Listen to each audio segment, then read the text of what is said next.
اعوذ باللہ من الشیطان الرجیم بسم اللہ الرحمن الرحیم لم یکن الذین کفروا من اہل الکتاب والمشرکین منفکین حتی تأتیہم البینہ۔ اہل کتاب و مشرکین میں سے جو لوگ کافر تھے وہ اپنے کفر سے باز آنے والے نہ تھے جب تک کہ ان کے پاس دلیل روشن نہ آ جائے۔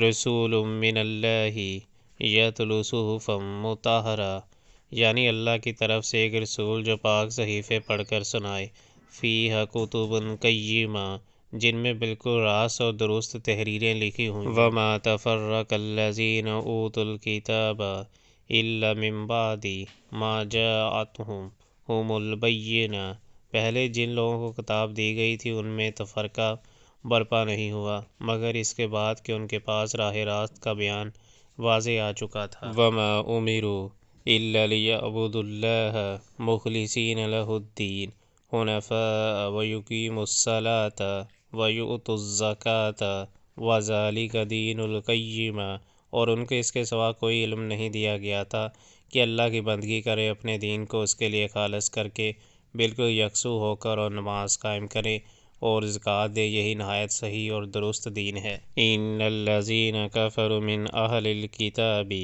والمشرکین فی نار جہنم خالدین فیہا اولئک ھم شر البریہ۔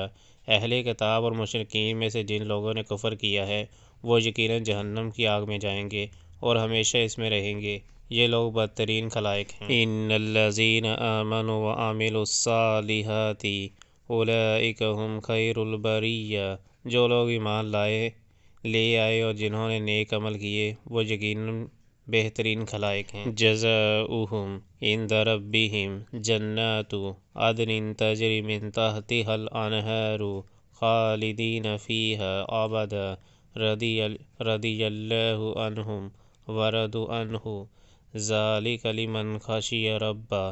ان کی جزا ان کے رب کے ہاں دائمی قیام کی جنتیں ہیں جن کے نیچے نہریں بہہ رہی ہوں گی، وہ ان میں ہمیشہ ہمیشہ رہیں گے۔